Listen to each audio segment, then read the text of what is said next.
नमस्कार दोस्तों, स्वागत है आपका स्टडी पाठशाला में। आज हम डिस्कस करेंगे यूपीएससी 2022 के इंडियन इकोनॉमी के क्वेश्चंस। इंडियन इकोनॉमी एक आपका ऐसा सब्जेक्ट है जिसमें आपको करंट का मसाला भी मिलेगा, इकोनॉमिक सर्वे, बजट और आपके कंसेप्चुअल टॉपिक्स के क्वेश्चंस भी मिलेंगे। बट इसमें सब में एक कॉमन पॉइंट है, वो है आपका कंसेप्ट क्लियरिटी। अगर आपको है तो आप इंडियन इकोनॉमी के हर टाइप के क्वेश्चन इजीली सोल्व कर सकते हैं। तो चलिए चलते हैं आपके फर्स्ट क्वेश्चन में, with reference to convertible bond. अब कन्वर्टेबल बॉन्ड के बारे में अगर आपको पता है तो ही इस क्वेश्चन को अटेम्प्ट कर पाएंगे, यानी कंसेप्ट क्लियरिटी है तो ही ये क्वेश्चन अटेम्प्ट हो पाएगा। तो चलिए समझते हैं सबसे पहले आपका कन्वर्टेबल बॉन्ड। फॉर एग्जांपल, आप बैठे हैं उधर, मैं बैठा हूं इधर, और मैंने अपनी कंपनी को ग्रो करना है या मेरे पास कैपिटल नहीं है, तो मैं आता हूं आपके पास। मैंने आपको बोला कि मुझे 100 रुपए का मैं आपको बॉन्ड देता हूं, बदले में मैं आपको इंटरेस्ट रेट दूंगा। बट मेरा है कन्वर्टेबल बॉन्ड। आपने देखा मेरे स्टडी पाठशाला में ग्रोथ है, आने वाले टाइम में शेयर्स इसके बढ़ने वाले हैं। तो आप सोचेंगे कि ठीक है, कन्वर्टेबल बॉन्ड के लिए मैं रेडी हूं। रीजन, क्योंकि कल को इसके शेयर प्राइस बढ़ेंगे। ठीक है, तो आपके पास मौका है। जॉक्स अपार्ट, तो कन्वर्टेबल बॉन्ड का मतलब क्या हो गया कि आप कन्वर्ट भी कर सकते हैं, आप इक्विटी भी ले सकते हैं या इंटरेस्ट रेट भी ले सकते हैं, वो आप पर है। राइट, जैसे आपने देखा ना शार्क टैंक में कि मैं इक्विटी ले रहा हूं, आपकी 1% की इक्विटी ले रहा हूं, इतने करोड़ में, ऐसे करोड़ में, ये सारी चीज देखी आपने। तो वही चीज इसमें बताई गई है कि कन्वर्टेबल बॉन्ड में आपके दो ऑप्शंस है। एक आपका इंटरेस्ट रेट मिलेगा बट वो कंपैरेटिवली लो रहेगा, दूसरा आपको शेयर्स मिलेंगे। तो ज्यादातर कन्वर्टेबल बॉन्ड उन्हीं कंपनीज का लिया जाता है जो ग्रो करने वाली होती है।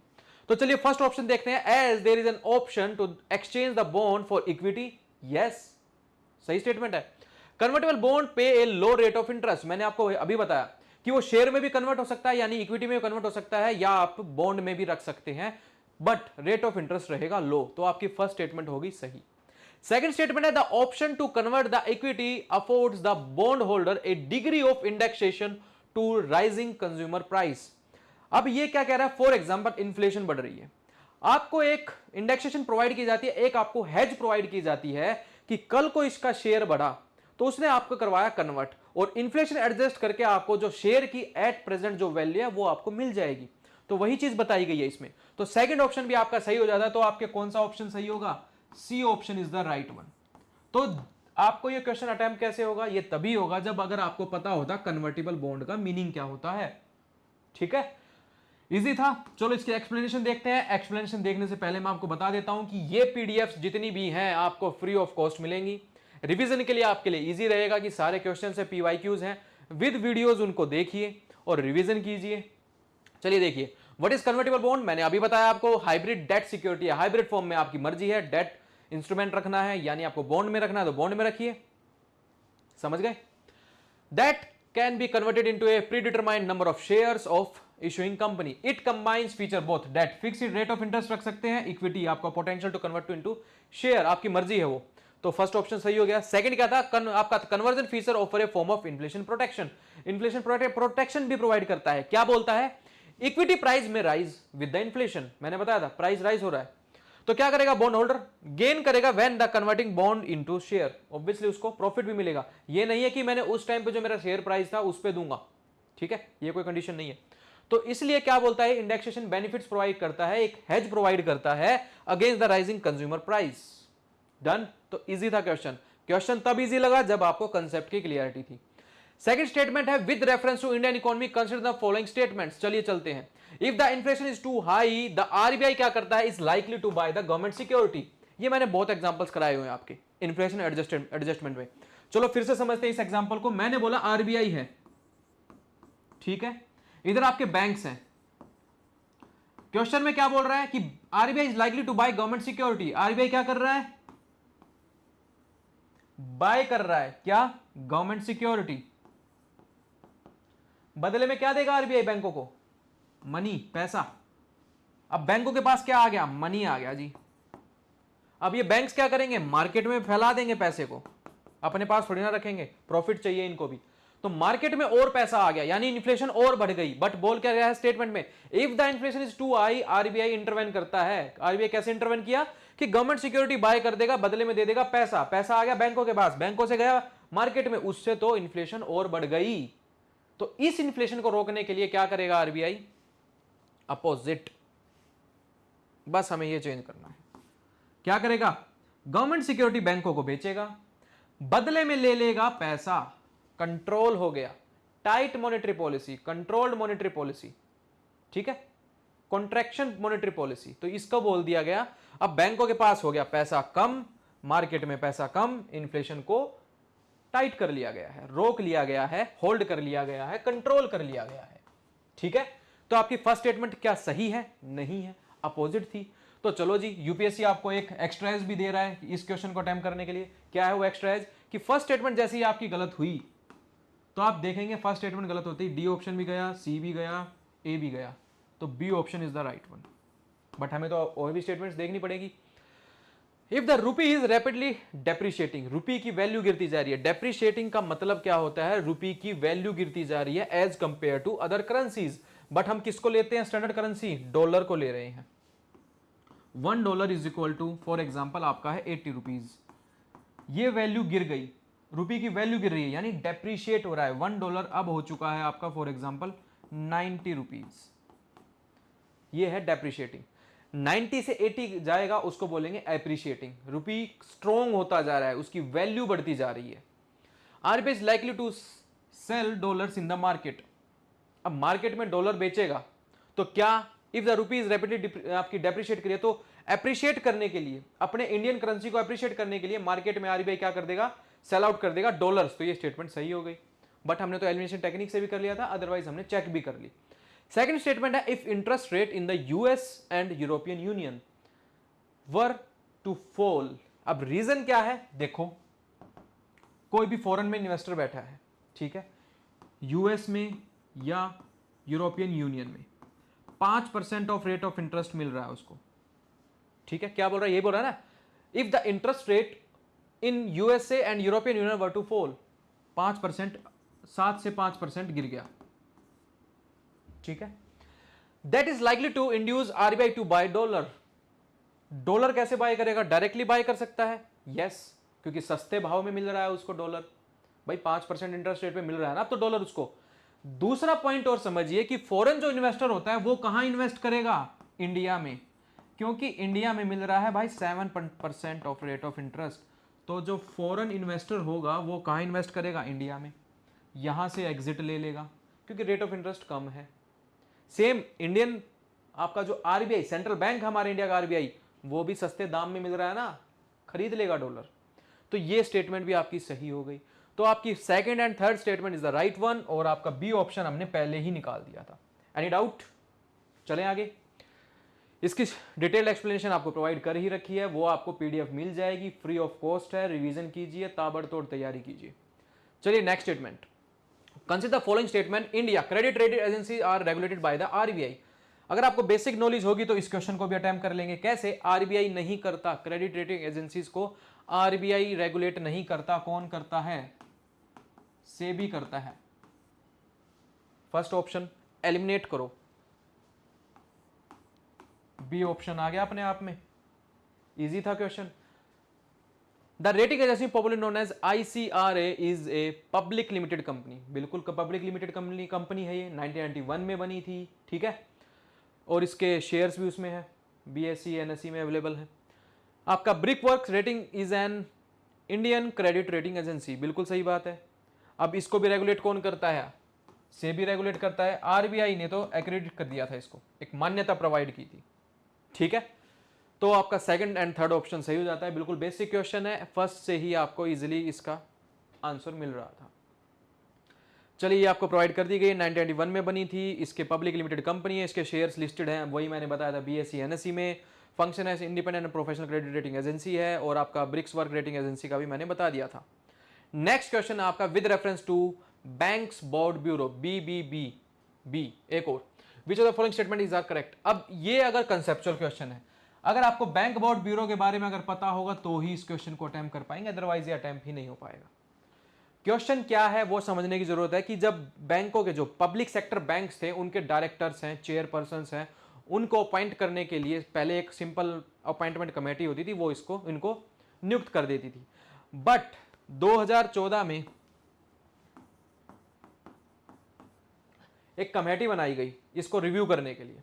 उस कमेटी का नाम था पीजे नायक कमेटी।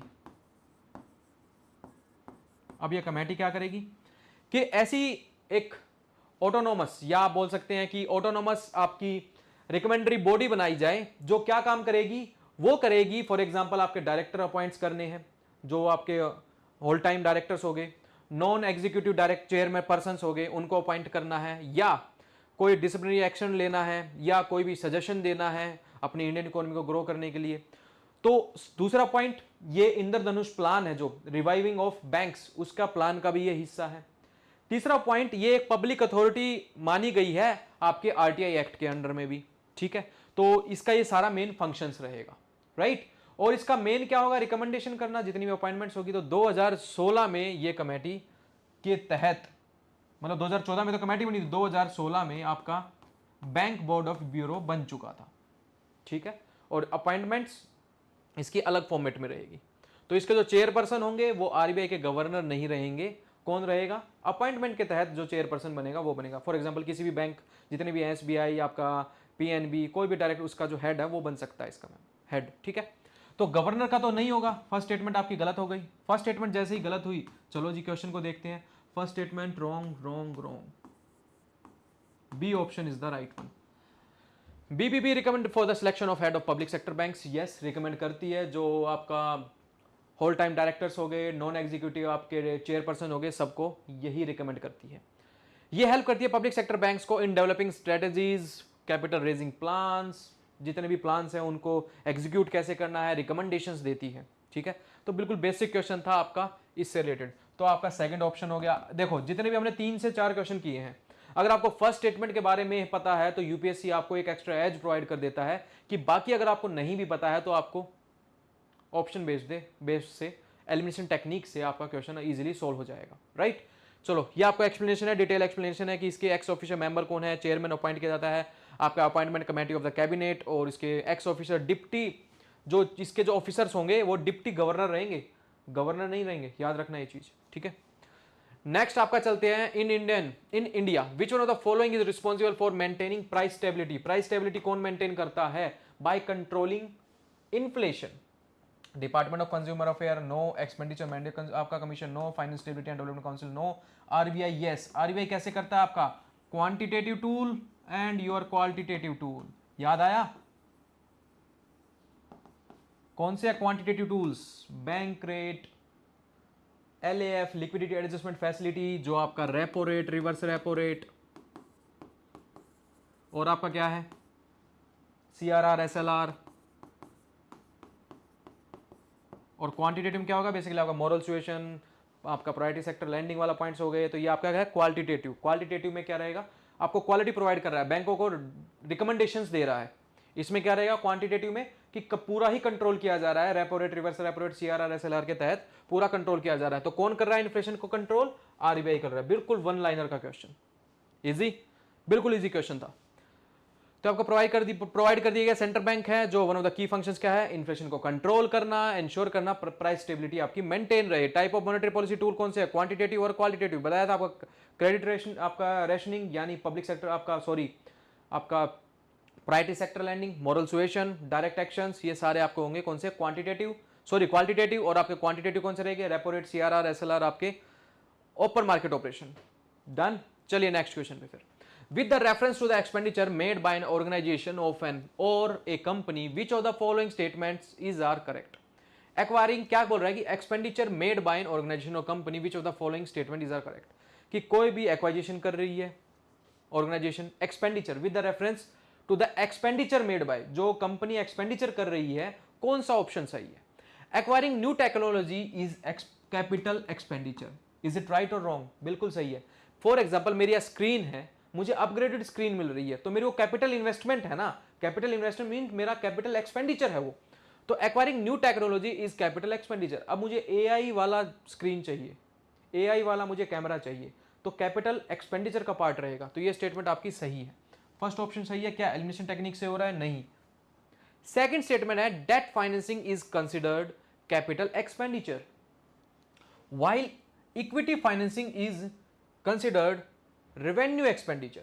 दोनों स्टेटमेंट ही गलत है। कैसे, डेट फाइनेंसिंग यानी मैं क्या ले रहा हूं, उधार ले रहा हूं, लोन ले रहा हूं। अब लोन ले रहा हूं ये किस में आएगा, कैपिटल रिसीट में आएगा। बाद में रीपेमेंट जो करूंगा, इंटरेस्ट का रीपेमेंट करूंगा, वो आएगा आपका रेवेन्यू एक्सपेंडिचर में। पूरा लोन ही रीपे कर रहा हूं मैं, तो वो आएगा आपका कैपिटल एक्सपेंडिचर में। तो दोनों स्टेटमेंट ही गलत है, ठीक है। तो आपका सेकंड स्टेटमेंट हो जाती है गलत। तो सेकंड गलत होने की वजह से A option is the right one. Easy, बिल्कुल इजी है। Capital expenditure, debt financing, capital expenditure no, capital revenue का पार्ट है। बताया ना, पैसा आया है, अभी तो रीपेमेंट होता ना तो आ जाता। Same while the equity financing is considered revenue expenditure, no. Equity financing मैंने आपको शेयर्स बेचे हैं, डिस इन्वेस्टमेंट कर रहा हूं मैं कंपनी की। देखा ना शार्क टैंक में, मैं डिस इन्वेस्टमेंट कर रहा हूं, that is your capital revenue, not consider as revenue expenditure, ठीक है। तो आपका पार्ट हो गया। सेकंड स्टेटमेंट भी गलत है। फर्स्ट स्टेटमेंट आपकी सही हो गई थी, वो मैंने आपको बता ही दिया था कि डेट फाइनेंसिंग क्या है, borrowing funds with an obligation to repay with interest in future. Repayment of loans consider as the capital expenditure as reduce, आपका reduce the financial liability. Then आता है आपका equity financing, raising the capital by selling shares. मैंने आपको बताया disinvestment, तो वो आपका किसका रहेगा, कैपिटल रिसीट का पार्ट रहेगा, नॉन डेट कैपिटल रिसीट का पार्ट रहेगा, वो याद रखना। डन। चलिए नेक्स्ट क्वेश्चन है, with reference to Indian economy consider the following statement. इन इकोनॉमी के तहत a share of household financing savings goes toward the government borrowings. बिल्कुल, जो आपके सेविंग अकाउंट्स में पैसा है, एफडीज में पैसा है, म्यूचुअल फंड में लगा रहे हैं, पेंशन फंड है, वो सारा पैसा कहाँ रहता है, बैंकों के पास होता है। बैंक कहाँ इन्वेस्ट करती है, फॉर एग्जांपल गवर्नमेंट सिक्योरिटीज में इन्वेस्ट करती है, बॉन्ड्स में इन्वेस्ट करती है। तो पैसा जहाँ इन्वेस्ट होता है उसको कहाँ यूज किया जाता है, इंफ्रास्ट्रक्चर डेवलपमेंट, या गवर्नमेंट उस पैसे को यूज करती है। तो यही चीज बोला गया है, a share of the household financing savings goes toward the government borrowing. Government उसको बोरो कर लेती है, बदले में बैंक को क्या देती है, गवर्नमेंट सिक्योरिटीज प्रोवाइड कर देती है। सेम चीज है, ठीक है। तो ये आपका क्या रहेगा, share of household financing savings. Yes, जितने भी हाउस होल्ड फाइनेंस सेविंग्स है, bank accounts, mutual funds, pension funds, ये सारे आपके कहां चले गए, गवर्नमेंट के पास। इज इट राइट और रॉन्ग, सही स्टेटमेंट है। Dated securities issued at the market related rates in auction form a large component of the internal debt. जो आपकी डेटेड सिक्योरिटीज इश्यूड की जाती हैं, डेटेड सिक्योरिटी मतलब फॉर एग्जांपल आप लगा लीजिए कि मैंने आपको दे दिया एक डेटेड सिक्योरिटी है कि 91 डेज के बाद आपको इसको मैच्योर हो जाएगी आपकी, ठीक है, आपकी ये जो बॉन्ड है जो भी है। Related with an auction form a large component of the internal debt. Internal debt का लार्ज आपका कंपोनेंट है, यस, लगभग आपका 93% यही है, ठीक है। तो ये आपका मेनली इकोनॉमिक सर्वे में भी देखा जाता है। तो आपका सेकंड स्टेटमेंट भी सही हो जाती है। तो आपका कौन सा ऑप्शन सही हो जाएगा, C option is the right one. First and the second statement तीनों आपके दोनों सही है। चलिए सेकंड स्टेटमेंट क्या बोल रहा है, जो आपका internal debt form over 93% of the public debt is including the marketable, G securities, आपका टी ट्रेजरी बिल्स हो गया। Non market debts are special security, provident funds, liabilities होगा। Sources of the public debts, dated security, treasury bills, आपका external short terms borrowings, ये सारी include होती है आपकी डेट इंटरनल डेटेड सिक्योरिटी, जो होल्ड करता है 93% of your Indian public debt, सबसे ज्यादा, ठीक है। उसने मेंशन नहीं किया कि 93% ही है, पर क्या सबसे ज्यादा होल्ड है, यस। चलिए फिर नेक्स्ट क्वेश्चन में। नेक्स्ट क्वेश्चन है, अगर आपको ये करंट में भी देखेंगे, इवन आपका जब आप इंटरनेशनल ऑर्गेनाइजेशन पढ़ते हैं उसमें भी आपको ये क्वेश्चन देखने को मिलेगा, ये पॉइंट देखने को मिलता है। सबसे पहला पॉइंट क्या है, rapid financing instrument and rapid credit facility are related to the provision of landing by which one of the following, ADB, IMF, United Nation environment program, आपका finance institution in initiative and आपका world bank. बताइए, इसका रहेगा आपका IMF. IMF करता है ये चीज, कब करता है, जब आपका बैलेंस ऑफ पेमेंट क्राइसिस आ जाए तब ये इंस्ट्रूमेंट यूज की जाती है, ठीक है। अब इनका कैसे यूज होता है, सबसे पहला है आपका रैपिड फाइनेंसिंग इंस्ट्रूमेंट। अब रैपिड फाइनेंसिंग इंस्ट्रूमेंट, अब आपका आ गया फॉर एग्जांपल बीओपी क्राइसिस, यानी आपका बैलेंस ऑफ पेमेंट क्राइसिस आ गया, यानी आपके पास अब डॉलर नहीं है, अब आपको एक्सटर्नल कमर्शियल बोरोइंग करनी है। एक्सटर्नल कमर्शियल बोरोइंग करने के लिए बाहर का सेक्टर कोई भी आपकी हेल्प नहीं कर रहा है, हेल्प कौन करने आएगा, आईएमएफ हेल्प करने आया, क्योंकि आप इसके मेंबर हो। इंडियन, ये जो भी आपके मेंबर्स है 199 कंट्रीज मेंबर है, उनकी हेल्प करता है बैलेंस ऑफ पेमेंट क्राइसिस के टाइम पे। बट इस क्राइसिस में ये जो फर्स्ट पॉइंट है रैपिड फाइनेंसिंग इंस्ट्रूमेंट, इसमें सभी मेंबर्स को दे रहा है, ये सभी मेंबर्स को अपॉर्चुनिटी दे रहा है कि आपको ये क्राइसिस आ गया तो इसमें मैं आपको हेल्प करूंगा, बट रेट ऑफ इंटरेस्ट लूंगा, ठीक है, सभी कंट्रीज के लिए हेल्पफुल है। सेकंड आपका पॉइंट है रैपिड क्रेडिट फैसिलिटी। ये फैसिलिटी प्रोवाइड करता है किसको, जो लीस्ट आपकी डेवलप्ड कंट्रीज है उनको। अब वो मर्जी है आईएमएफ की, कम से कम नॉमिनल रेट ऑफ इंटरेस्ट ले ले, लॉन्ग टाइम तक के दे, या इवन कोई भी इंटरेस्ट रेट ना ले। इसमें भी कंडीशन यही है कि बैलेंस ऑफ पेमेंट अगर क्राइसिस है किन का, लीस्ट डेवलप कंट्रीज का, उनको ये हेल्प करता है बिल्कुल less interest rate, no interest rate और इवन लॉन्ग टाइम के लिए। तो ये आपका किसका रहेगा, rapid credit facility least developed countries के लिए, और ये रहेगा सभी कंट्रीज के लिए जो आईएमएफ के मेंबर्स हैं। ठीक है, पर कंडीशन क्या है, बैलेंस ऑफ पेमेंट क्राइसिस होना चाहिए, मैंने आपको बता ही दिया है। ठीक है, तो ये किसका है, आईएमएफ का, B option is the right one. ठीक है, रैपिड फायर आपको बता दिया, eligibility available to all IMF members, key features है नॉन कंसेशनल रहेगा, यानी not at low interest rate, subsidised rate fix है भाई, नेचुरल डिजास्टर आ गया, बीओपी क्राइसिस है, पेंडेमिक है, कमोडिटी प्राइस शॉक्स है, उनमें ये प्रोवाइड करता है बीओपी नीड्स के लिए। पर्पस आपका rapid credit facility provide the rapid concessional financial support देता है टू लो इनकम कंट्रीज। ठीक है, अर्जेंट बीओपी नीड्स है, ऑपरेशन अंडर आपका poverty reduction and growth trust, इसके तहत करता है, operation under poverty reduction and growth trust के अंडर, पीआरजीटी के ट्रस्ट के अंडर ये काम करता है।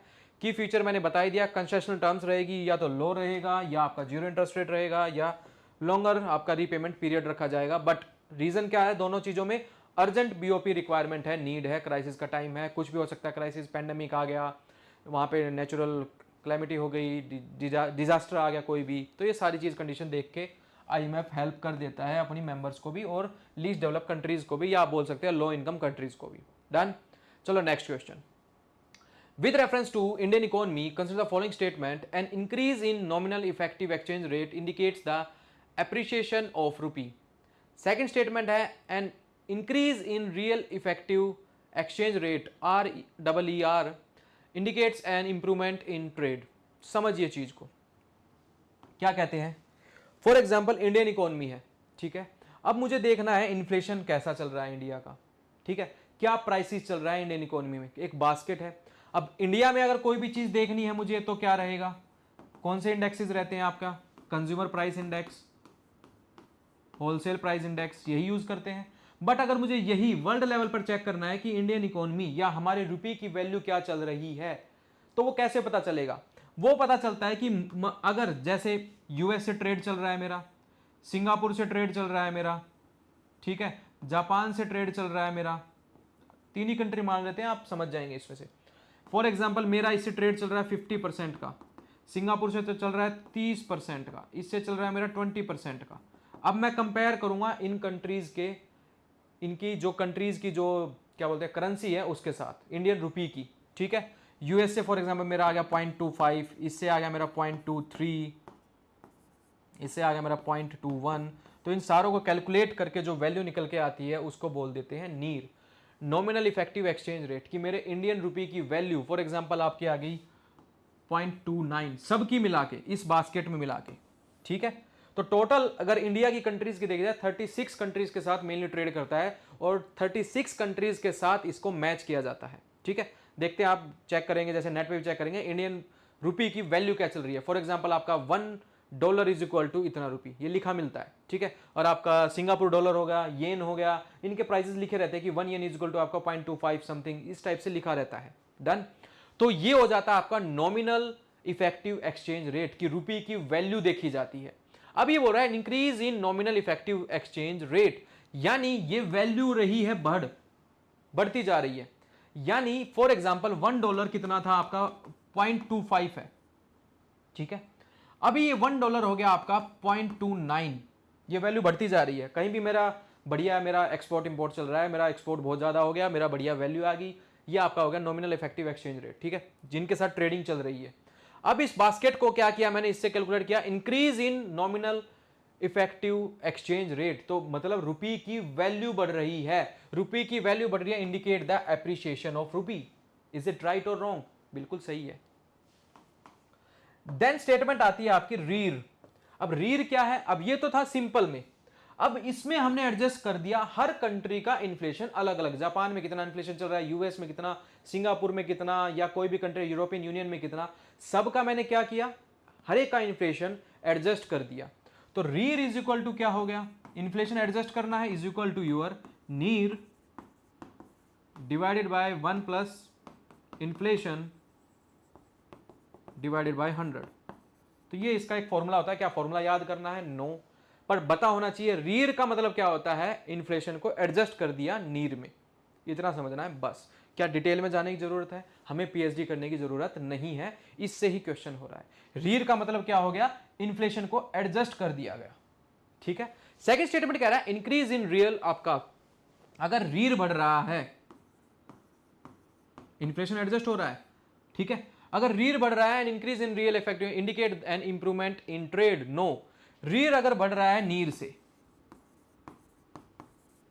इसका मतलब क्या होगा, इंडियन रुपये की वैल्यू गिर रही है, वैल्यू गिर रही है तो मतलब क्या होगा, एक्सपोर्ट जो कर रहे हैं महंगा पड़ेगा, सॉरी आपको सस्ता पड़ेगा, मतलब कम पैसे आएंगे, इंपोर्ट जो कर रहे हैं वो आपको महंगा पड़ेगा। तो इसमें क्या कर रहा है, इंक्रीज इन रीर इंडिकेट्स कर रहा है improvement in trade, no, trade में इंप्रूवमेंट नहीं हो रही है, हमारा डेफिसिट बढ़ता जा रहा है, एक्सपोर्ट महंगा पड़ रहा है, सॉरी आपका एक्सपोर्ट सस्ता पड़ रहा है, इंपोर्ट आपको महंगा पड़ रहा है, ठीक है, क्योंकि वैल्यू इन्फ्लेशन एडजस्ट किया, रीर की वैल्यू अगर ज्यादा है, बोल रहा है ना इंक्रीज इन रीर, इंक्रीज हो जाता है, रीर ज्यादा है तो क्या करेंगे, इससे इंडिकेट करेगा improvement in trade, no, trade में इंप्रूवमेंट नहीं होगा क्योंकि इन्फ्लेशन एडजस्ट हो गया सबका, ठीक है, हर कंट्री का इन्फ्लेशन एडजस्ट हो गया, जो वैल्यू आई है वो आई है रीर की। तो ये सेकंड स्टेटमेंट हो जाती है आपकी, increase in indicate improvement, improve नहीं होगा उससे हमारा घटेगा। थर्ड स्टेटमेंट है आपकी increase trend in domestic inflation relation to the inflation in other countries is likely to cause an increased divergence between the near and rear। अगर increase trend देख रहे हैं, मैंने आपको बताया ना, अगर रीर इज इक्वल टू नीर है, इन्फ्लेशन कंट्रोल्ड है, बराबर चल रहा है काम, तो ये सही कंडीशन है। इसमें बोल रहा है increase trend in domestic inflation, अगर डोमेस्टिक इन्फ्लेशन बढ़ रही है, डोमेस्टिक इन्फ्लेशन बढ़ रही है यानी रीर की वैल्यू बढ़ रही है, रीर की वैल्यू बढ़ रही है यानी क्या होगा आपका, डोमेस्टिक इन्फ्लेशन बढ़ रही है, रीर की वैल्यू बढ़ रही है, तो इससे क्या होगा, other countries is likely to cause an increase in divergence between the NEER and REER, बिल्कुल सही बात है, अब दोनों में डाइवर्जेंस आता जाएगा, बोला ना इन्फ्लेशन बढ़ती जा रही है डोमेस्टिकली और वो भी बढ़ता जाएगा, डिफरेंस डाइवर्जेंस आता जाएगा नीर और रीर में, बोला ना इक्वल है तो इन्फ्लेशन कंट्रोल्ड फॉर्म में है। तो ऐसा क्वेश्चन ही पूछ लेता है यूपीएससी, अगर आपको पता होता, बेसिक नॉलेज होती, बिल्कुल कंसेप्ट क्लियरिटी के साथ अगर पता होता तो ये क्वेश्चन बहुत इजीली रहता आपके। तो सेकंड ऑप्शन आपका गलत हो जाता है, तो कौन सा हो जाएगा, C option is the right one. हर बार बी ऑप्शन जरूरी नहीं है सही हो, ठीक है। तो चलो उसको डिटेल में समझते हैं। सबसे पहले आपका फर्स्ट ऑप्शन क्या था, नीर क्या है, एवरेज कंट्रीज, बायलैटरल हो सकता है, मल्टीलेटरल भी हो सकता है, रेट आपका विद इट्स ट्रेडिंग पार्टनर्स, मैंने बताया 36 कंट्रीज के साथ इंडिया का ट्रेड चल रहा है। Increase in NEER means the domestic currencies rupee is appreciating, done.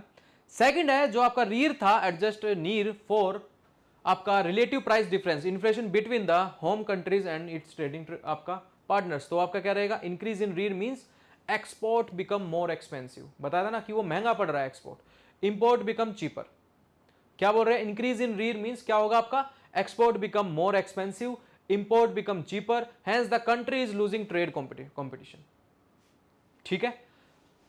Then आता आपका स्टेटमेंट 3, इस थर्ड करेक्ट हो गया आपका, मैंने बताया रीर इज इक्वल टू नीर है, adjustment for inflation differences, if the domestic inflation is higher REER divergence more from नीर।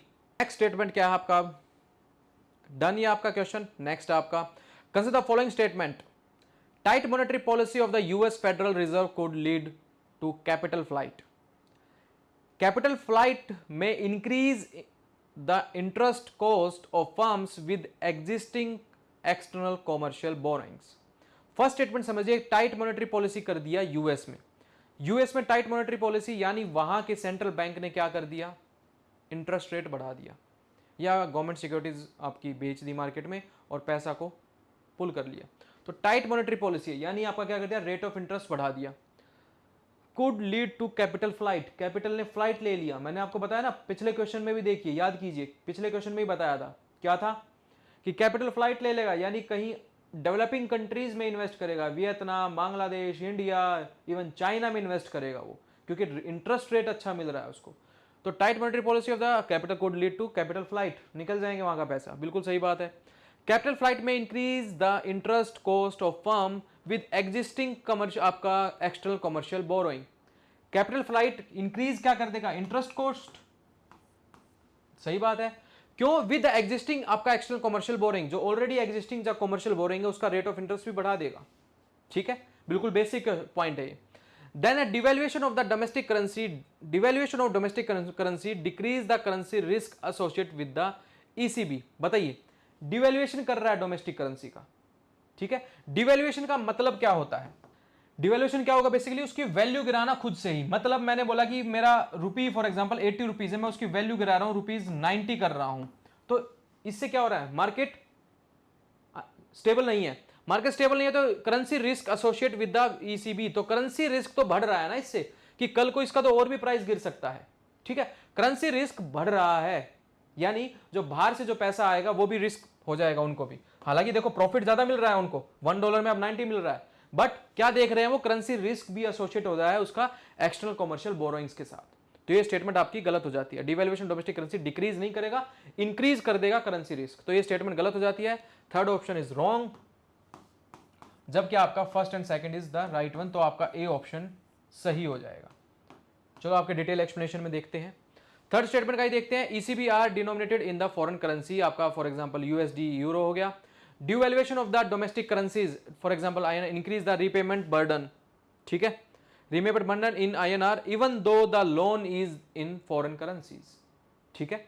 तो क्या करेगा? Devaluation does affect the ECB, it increase the cost in domestic terms contrary to what it statement says, ठीक है, done. तो आपका easy हो गया क्वेश्चन। तो ऐसे क्वेश्चन पूछे जाते हैं आपसे। नेक्स्ट आपका with reference to Indian economy, with what are the advantages of inflation indexed bonds. अब आपका क्या बोल रहा है? इन्फ्लेशन इंडेक्स, वो था कन्वर्टेबल बॉन्ड वाला, अब ये बोल रहा है inflation indexed bond. Inflation index bond का मतलब क्या हो गया? कि कल को इन्फ्लेशन बढ़ रहा है, घट रहा है, कुछ भी हो रहा है, आपको फिक्स प्राइस कर दिया गया है 8% रेट ऑफ इंटरेस्ट, मार्केट में चाहे कुछ होता हो, ठीक है, फिक्स्ड रेट ऑफ इंटरेस्ट रहेगा, यानी आपका क्या रहेगा? इन्फ्लेशन इंडेक्स्ड बॉन्ड्स, वही चीज बताया गया। अब इसको देखते हैं। Government can reduce the coupon rate on its borrowing by way of IIB, ठीक बात है। IIB provide the protection to the investor from the uncertainty regarding inflation, protection provide करता है, बिल्कुल सही है। Interest received as well as capital gain on IIB are not taxable, no taxable है, ये चीज याद रख लेना। इंटरेस्ट हो, कैपिटल इन्वेस्टमेंट हो, ये आपका टैक्सेबल रहेगा। तो आपकी थर्ड स्टेटमेंट हो जाती है गलत, टैक्सेबल है इंटरेस्ट, और जबकि ये दोनों स्टेटमेंट आपकी सही है, फर्स्ट एंड सेकंड, तो आपका फर्स्ट एंड सेकंड सही होने से आपका ए option is the right one, ठीक है, इजी। चलिए फिर नेक्स्ट, मैंने बताया था टैक्सेबल रहेगा, इंटरेस्ट रेट हो या आपका कैपिटल हो। नेक्स्ट आपका with reference which of the following activities constitute a real sector in the economy. अब आपको पता होना चाहिए रियल सेक्टर और फाइनेंशियल सेक्टर में डिफरेंस। अब ये नहीं पता होगा तो कैसे करेंगे? दोनों अपोजिट है बट एक दूसरे को कॉम्प्लीमेंट भी करते हैं। रियल सेक्टर वो होता है जो डायरेक्टली इकोनॉमिक एक्टिविटी में काम करता है, यानी प्रोडक्शन में काम करता है, गुड्स एंड सर्विसेज, ट्रांसपोर्टेशन हो, एग्रीकल्चर एक्टिविटीज हो या कोई भी एक्टिविटीज हो, एक्सक्लूडिंग फाइनेंशियल सर्विसेज, ठीक है, फाइनेंशियल सेक्टर्स, ठीक है। तो वो कौन से हो जाएंगे? बैंकों वाले हो गए भाई, ठीक है। उसमें क्या रहेगा? फ्लो ऑफ मनी देखा जाएगा, इसमें फ्लो ऑफ मनी, इसमें क्या देखा जाएगा? इसमें देखा है इकोनॉमिक ग्रोथ। अब ये क्या करता है? लैंडिंग करता है, आपका इन्वेस्टिंग करता है, ट्रेड सिक्योरिटी देता है, यानी इंपॉर्टेंट है किसके लिए? रियल सेक्टर के लिए, तभी तो ये ग्रो करेगा, उसके लिए इंपॉर्टेंट है। तो ये आपका दोनों आपस में कॉम्प्लीमेंट तो कर रहे हैं ईच अदर, बट अपोजिट है, ठीक है, टर्म्स के अकॉर्डिंग देखा जाए तो बोल रहा है कि रियल सेक्टर कौन सा है इकोनॉमी का? फार्मर हार्वेस्टिंग देयर क्रॉप्स, मैंने बताया ना, गुड्स एंड सर्विस का प्रोडक्शन, इकोनॉमिक ग्रोथ, तो ये स्टेटमेंट सही है। टेक्सटाइल जो मिल्स है, converting raw cotton into fabrics, ये स्टेटमेंट भी सही है। कमर्शियल बैंक आ गया, यानी फाइनेंशियल सेक्टर आ गया, फाइनेंशियल सेक्टर अलग है, रियल सेक्टर आपका अलग है। Financial sector bank lending money to trading company, तो ये आपका हो गया गलत, ठीक है। तो थर्ड स्टेटमेंट गलत हो जाती है, तो आपका कौन सा निकल के आएगा? ए option is the right one. Fourth क्या? A corporate body issuing rupee denominated bond overseas. अब ये कौन सा फाइनेंशियल सेक्टर का पार्ट है? रियल सेक्टर का पार्ट नहीं है। Real sector means economic growth by mean of goods and services production, ये चीज याद रखना, ठीक है। तो आपका फर्स्ट ऑप्शन इसका सही हो जाता है। इसमें भी बेसिक कंसेप्ट क्लियरिटी होता तो इस क्वेश्चन को आप इजीली कर लेते। एनी डाउट, किसी को कोई डाउट हो वो कमेंट सेक्शन में पूछ सकता है, और ये आपको पीडीएफ प्रोवाइड कर दी जाएगी 2022 के यूपीएससी क्वेश्चंस की। तो thank you and have a nice day. तैयारी करते रहिए, पीवाई क्यूज का मैक्सिमम रिवीजन कीजिए। आपने क्वेश्चंस देखे होंगे, डायरेक्टली 1 से 2 क्वेश्चंस इन्हीं में से ही आ जाते हैं। इवन कंसेप्ट क्लियरिटी भी आपको समझ में आ गई होगी। तो thank you and have a nice day. जय हिंद।